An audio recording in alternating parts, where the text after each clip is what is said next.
Here I am after so many years, hounded by hatred and trapped by fear. I'm in a box. I've got no place to go. If I follow my mind, I know I slaughter my own. Help me, I'm the prisoner. Won't you hear my plea? I need somebody, yeah, to listen to me. I beg you, brothers and sisters, I'm counting on you, yeah.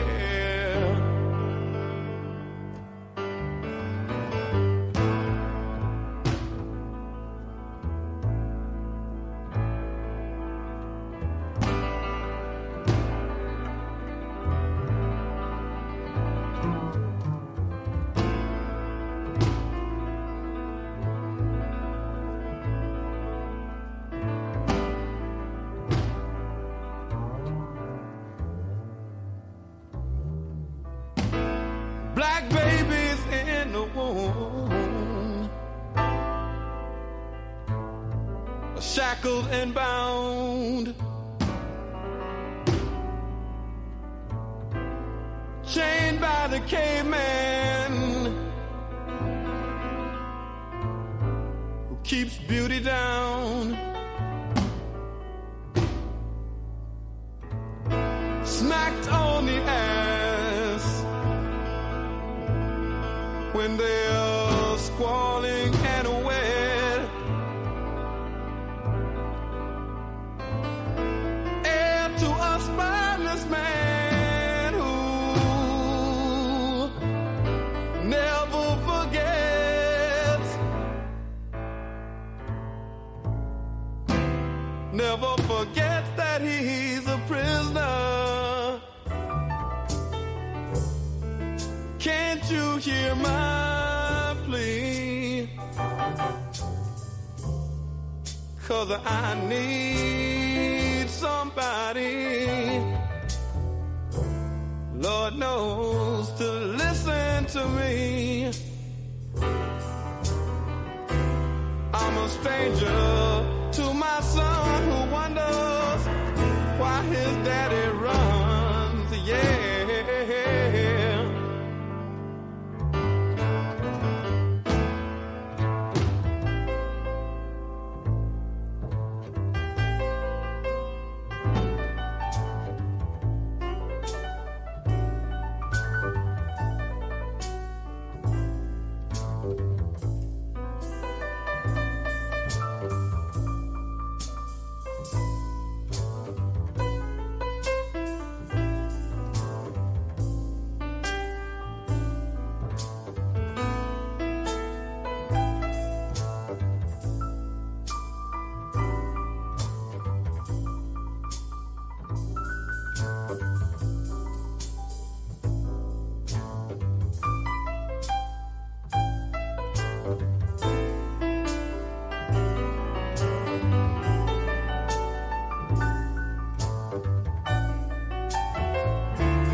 Peace and love, family. Welcome again to the NEPPC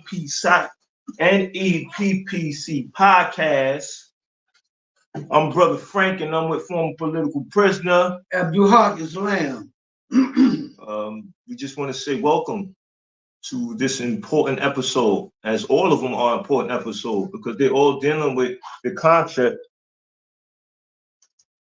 of political prison and the fact that we have to organize to bring them home. Right. So tomorrow is the celebration of the United States, of its inception, and to deal with the origins of empire, you have to deal with how did this empire come to be, right? If you're going to celebrate its birthday, you got to learn the history of it and ask yourself, what does it mean in 2024? So when you talk about the history of the United States, you're talking about the history of bloodshed and torture and exploitation and oppression to a people, a particular people. You're talking about the indigenous people who were here prior to those who came from Europe, and the indigenous people were killed off, their land was taken, and Africans were kidnapped from Africa, brought here to be slaves for the duration of their life, and their offspring will meet the same fate. In this history, you have people fighting back. They are freedom fighters, they are martyrs, or they become martyrs, and they become captured freedom fighters or political prisoners. So we have to discuss that when we talk about July 4th and what does it mean, right? So we have to think about Reverend Joy Powell. She's currently incarcerated, and we got to bring her home. Kamal Siddiqui, he's currently incarcerated. We got to bring him home. Brother Imam Jamil Al-Amin, he's formerly known as H. Brand Brown. He's currently incarcerated, and we have to bring him home. And there's others. Another episode, we're going to get on to other political prisoners. Right now, we focus on those who are on this banner, right? Umar Abu Jamal, we got to bring them home. So we have some work to do. And in dealing with current issues, we have to insert the political prisoners, their ideas, what they mean in terms of the people moving forward. When we look at the current state of working class people, we have a 9 to 5, Monday through Friday, 40-hour work week. That just didn't happen out of the sky. It didn't just drop out of the sky. It was struggled for, it was fought for, and that was a victory. Because you're looking at what was before the regular 9 to 5, Monday through Friday, 40-hour work week. What were the working conditions? People organized and fought for that. Martyrs came out of that. Political prisoners came out of that, because that is a political ideology. That is an idea that is fought for, and that idea is that workers have rights. So we have to ask ourselves, if we didn't have martyrs and political prisoners, what would our life look like? Africans, those who are descendants of Africa, our ancestors were shackled. Chattel slavery is what we call it. And if people did not organize and fight against that, how would our current conditions look or be? And in understanding this, we have to understand what we must do regarding captured freedom fighters, people like Reverend Joy Powell, who I say needs our support and help. She is diabetic. She is made a diabetic because of her conditions in prison. So we got to get her support. We got to assist her financially so she could get proper nutrition. You can cash at me at Sefu Sankofa, SEFUSANKOFA. Reverend Joy Powell is very grateful for anything that you can give. I'll make sure it is given to her. So, Brother Abdul Haq Islam, your points regarding the 4th of July. Peace and love. The 4th of July is a big gun that the enemy used to blow our brains out and fill them with lies. Revolution is an uppercut to knock the lies out of our minds. We think about education, the education around the 4th of July, the 4th of July, you understand, as black folks say, the miseducation, they talk about Thomas Jefferson, sign a Declaration of Independence talking about everybody's created equal, you know. But we're not told that Jefferson had 40 slaves, you know, and that, you know, Sally Hemings, you know, a slave who he impregnated, I think, with 4 children, you know. We are not educated that the slavery in the United States was the most wretched slavery in the history of the world, you know.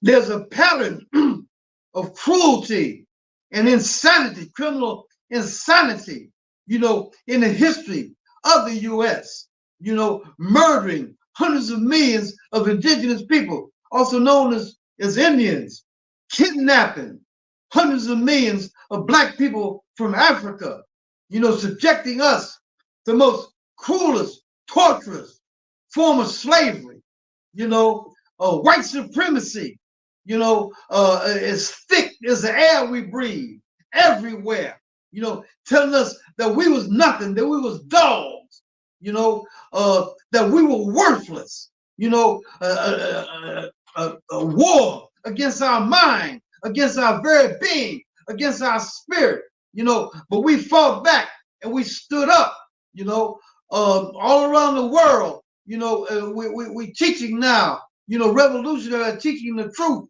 you know. For example, in Vietnam, they murdered 2.5 million people because they wanted to tell them what type of political ideology to have.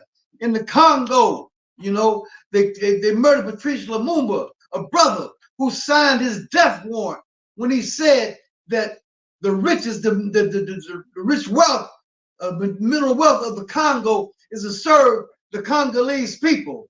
You know, Larry Devlin of the CIA orchestrated the assassination of Patrice Lumumba. You know, a nation very rich in resources, $27 trillion worth of resources, such as coltan,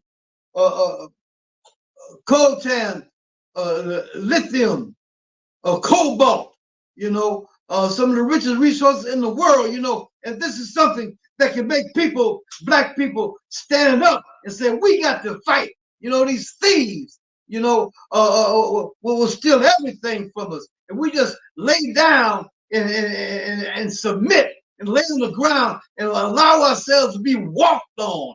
No, we got to build a movement, a strong movement. We're going to stand up for our rights, you know, a movement which cannot be suppressed, which cannot be stopped, you know, a movement for what is righteous and for what is good, you know. For example, South Africa, the U.S. was down and dirty with South Africa. The U.S. was implicit in the incarceration of political prisoner Nelson Mandela for 27 years, you know, to rip the resources, the rich resources of South Africa. So it's a historical pattern. You know, we look at the world today, you know, we see the same evil at work.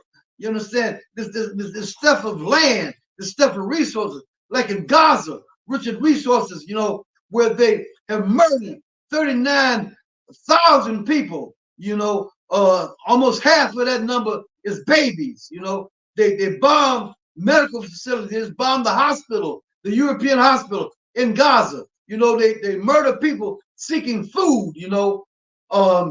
Very evil war crimes committed right now in Gaza. You know, right now in the news, we have what's a big item in the news is the election coming up. So you got to choose between, you actually have no choice, you know, which tells us we got to go to revolution. You got both choices to lose. You got to choose a president who is down and dirty with the genocide, with the infanticide, murdering babies, you know, who in a recent interview, you know, showed that he was senile in the mind, couldn't think, lost his train of thought. You know, on the other hand, you got a maniac fascist, Trump, you know, you understand? And he gets in, you know, we're going to deal with fascism thick as an air full of blood. You know, that's what we got to face. That's what we're facing and that's what we got to organize against. You know, this is what's coming.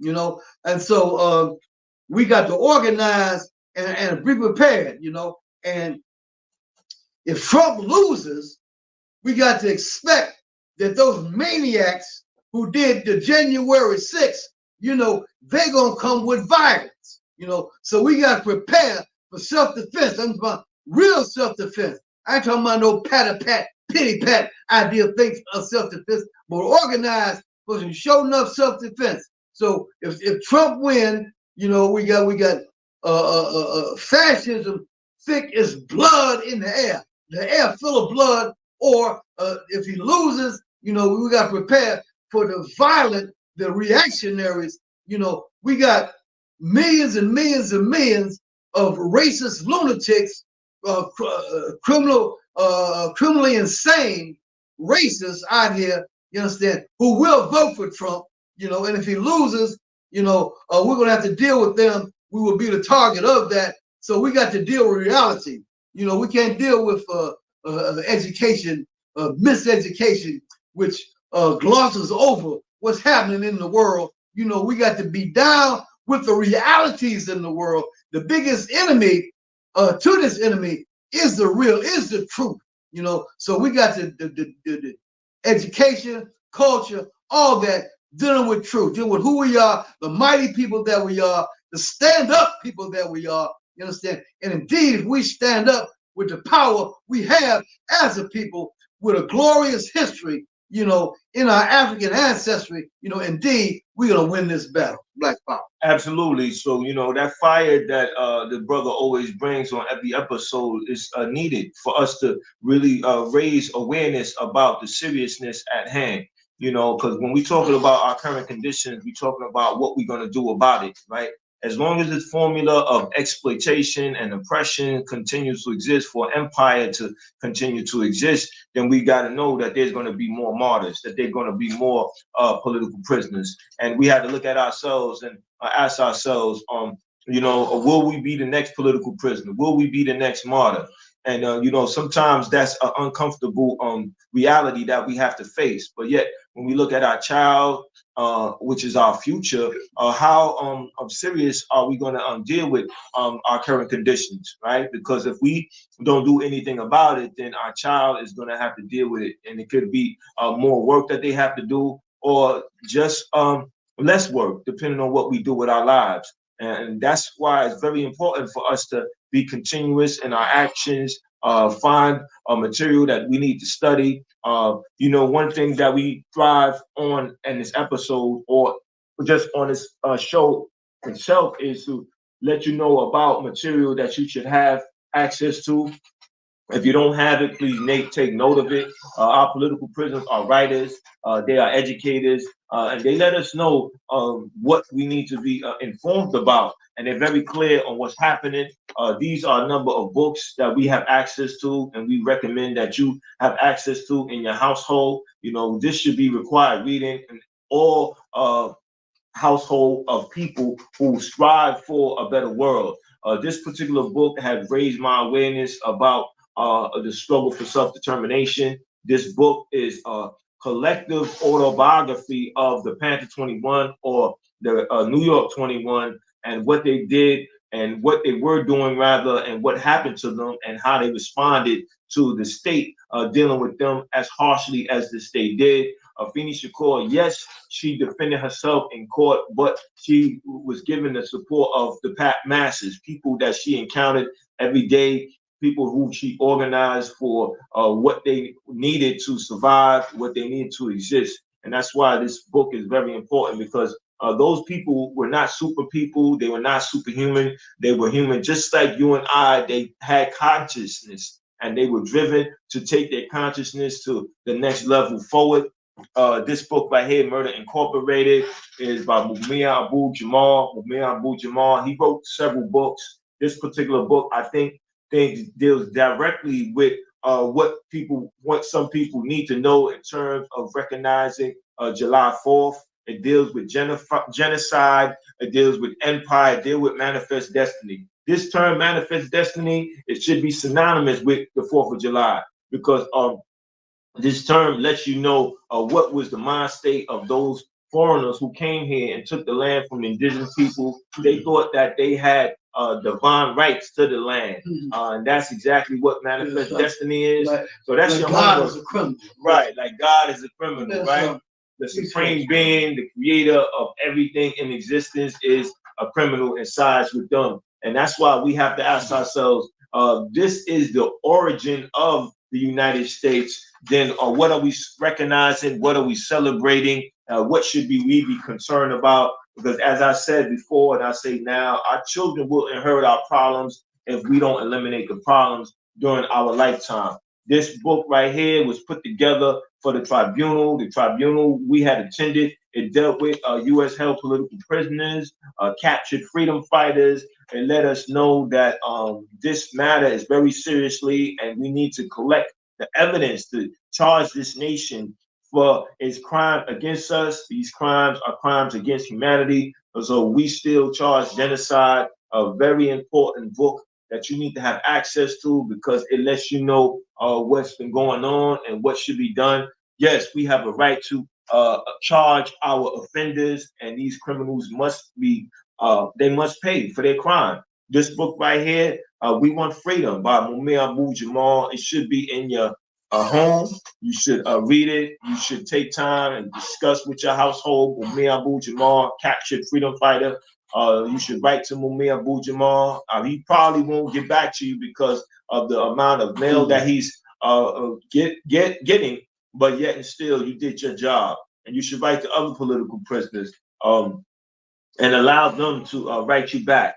Build your own relationship with people like Mumia Abu-Jamal, people like Reverend Joy Powell, people like Imam Jamil Al-Amin, and but don't take my word about him writing back. You should write your letter.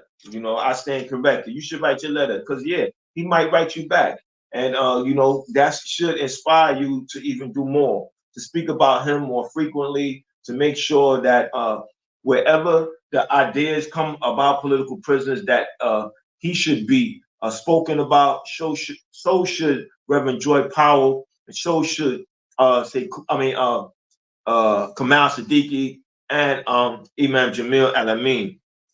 This book right here, Prison Lives Matter, it gives you a definition of political prisoners, and I think that that's very important because we need to always be clear on what a political prisoner is, because many people try to claim to be political prisoners, but we have to ask ourselves, what were they doing prior to their incarceration? And that distinguishes or makes the distinction between a prisoner and a political prisoner. Because if you were out there selling drugs, if you were out there exploiting your people, if you were out there imitating your oppressor, and then you got incarcerated, and then your consciousness is raised, and then you looked at the system and decided that you want to be identified as a political prisoner, I don't think that you fit into that category. In fact, you become a prisoner of consciousness, and those are two ideas that need to be viewed at separately, right? Because we have to focus strongly on U.S. held political prisoners because what they represent in terms of our history of resistance, in terms of keeping our morale up, right? Because we always say this on the show, and we continue to say it, that if we don't organize and raise awareness about U.S. held political prisoners, forget about them, let them age, let them die in prison, then what does that say to a next generation of potential freedom fighters, those who choose to put it all on the line to advance their people? Does it discourage them or encourages them? I think honestly, it would discourage them, right? They say if they forgot about them, what makes me think they won't forget about me? So that's very disheartening. So we have to understand that truthfully. So when we talk to our children about standing up for what's right, let them know that they have to be prepared for the consequences of their action. But right is right and wrong is wrong, and we have to stand on the side of what's right. So tomorrow, when you hear those fireworks up in the sky, and you hear people saying Happy 4th of July, just think about today's episode. Just think about the history of the United States. Just think about the term manifest destiny and ask yourself, what side am I on? what should I be doing during this time, and who should I be aligned with while you were in prison, right? Being a political prisoner. When this time came around, what was the atmosphere like in prison, and what were the discussions going on? Well, you know, you got different type of people in the prisons. You know, some were conscious and some were less conscious. You know, of course, the less conscious people, you know, they fell for the okie doke for the con game. You know, about the 4th of July being, you know, the 4th being July. You know, but you know, you had conscious brothers and sisters, you know, locked up too, who understood the reality of the system. So we look at the 4th of July, and they talk about the system. You know, there's certain things happening, you know, right now in the world today, and you know, it's been a historical pattern going on, you know, to tell you what this system is about. One thing that's in the news right now, you understand, is climate change. Climate change, you know, caused by the corporations. They just passed a law that that the corporations have free reign, you know, and not those regulatory agencies. They're taking that power away from the regulatory agencies, that the corporations have a free reign to do what they want to do, you know. So you having climate change, and climate change is such a thing that you brothers and sisters who are listening right now, there is a strong possibility that ain't none of y'all gonna be alive 35 years from now. At this present time, there's hurricanes hitting the Caribbean, you know, and they say this is going to be the worst hurricane season, and that hurricane seasons are going to get worse and worse and worse, you know. So climate change, you know, temperature rising all over the world, hell on earth, you understand, heat, you understand, frying you alive, you understand. Another thing on the horizon is World War III. You know, the U.S. messing with China, you know, over Taiwan. You know, World War III, and that's gonna affect our people. You know, and you know, those are a couple of things that I meant to mention during my first presentation. I also meant to mention, you know, to the Muslims, you know, over in Gaza, the thing happening in Gaza. You know, that's land theft. You know, and the true nature of the imperialist, of the colonizer is, you know, is at work there. You know, murdering babies. You know, genocide, murdering civilians, you know.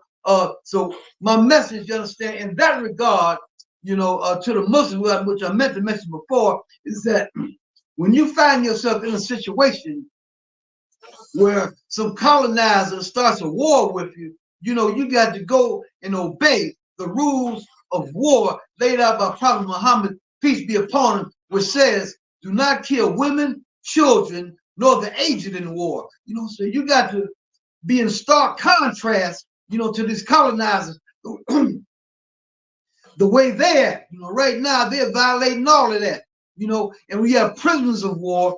The prisoners of war got to be treated in a humane way. You know, right now, you know, the Israeli prisoners of war are being horribly mistreated, you know. So to the people, you know, to the Muslims. You mean the Palestinian prisoners of war? Yeah, being very, very badly mistreated by the Israelis. So you know, you got to win the support of the masses, you know, even possibly the masses revolting against their money being sent, you know, to commit these war crimes, commit these genocides, you know, and other forms of material support. You know, you got to get down and obey the rules of war laid out by Prophet Muhammad, peace be upon him. Do not kill women, children, nor the aged in war, and treat prisoners of war in a humane way. You know, and in history, there's been situations where prisoners of war being treated in a humane way that cut loose the faction they was fighting for and get down, you know, with those who treated them right. You know, so those are some things I wanted to say in closing that I forgot to mention during the first presentation. You know, and get ready. You know, the election is in the news also. If Trump there's a great possibility Trump will, you know, because of the controversy about Biden, you know, not having his mental facilities together, you know, getting all confused during the debate, you know, you know, these are things which have people look, well, maybe we should vote for Trump. So if Trump come in, you know, we're going to have straight up fascism, you know. So we got to organize for that. And this fascist mobs, the millions that follow him, you know, we got to prepare ourselves for self-defense. I mean, real self-defense, not some fairyland self-defense, but real organized for self-defense against that. And if he lose, you know, they're going to lose their mind. You understand? Remember what happened on January 6th? Well, that's them folks are still out there. If Trump lose, we got to defend ourselves. Organize for self-defense, you know, against them fools. You understand? You know, who'll go on the rampage, you know. So let's get ready. Let's build a powerful movement for everything that's righteous against everything that's evil and unrighteous, you know, and you know, raise the power of the people, you know, inspire the people. You understand? To create the movement to resist, you know, in an upright and righteous way to fight what's good, you know, and fight for our power, Black power. Absolutely. I just want to take some time to acknowledge the incredible work of a brother of mine, Sugar Ray from Queensbridge. He got his documentary coming out. It's going to be in theaters. I'm extremely proud of this brother. I'm providing the information to you right now. Please screenshot it. Please share it with as many people as possible. This brother does some incredible work. As soon as I met him and I talked about the work that I'm doing. It was no hesitancy in supporting this work. He allowed me a platform in Queensbridge to biggest U.S. public housing. That was very important to me and to this work. Because of him, I was allowed to put a banner that was open letter to the community, one by Sundiata Kohli. He came home. Veranda Bowers, and then another by Veranda Bowers, and he came home. So, you know, I just want to take a moment to thank him for his support. Please, July 31st, from the hours of 7 to 10 at Look Theater. Details are provided right now. Please share this information with as many people as possible. Do what you can to support this brother's work. He's always bringing the best out of his community by an example. He's always doing work in the community, always listening to what the community is concerned about, and he's doing his best to get that done. And in support of him, I'm always out there ready to support him at the capacity in which I can. So again, shout out to my brother Sugar Ray. Thank you for your continuous work and your continuous support. And as you know, I'm always there for you. Another announcement, tomorrow is the beginning of the annual International African Arts Festival at Commodore Park from July 4th to July 7th. We, the Northeast Political Prisoner, NEPPC, will be having our table as we have for a number of years.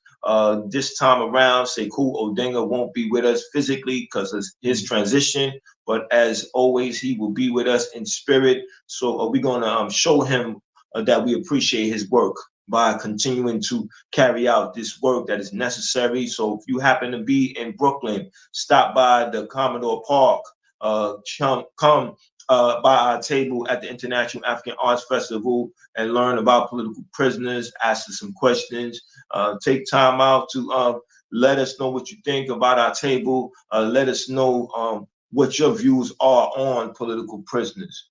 And, you know, we won't continue to ignore them, right? So this is a picture of our current banner in Queensbridge, and this banner is inspired by the work of political prisoner. It's inspired by Veranda Bowers and his work that he did while he was incarcerated.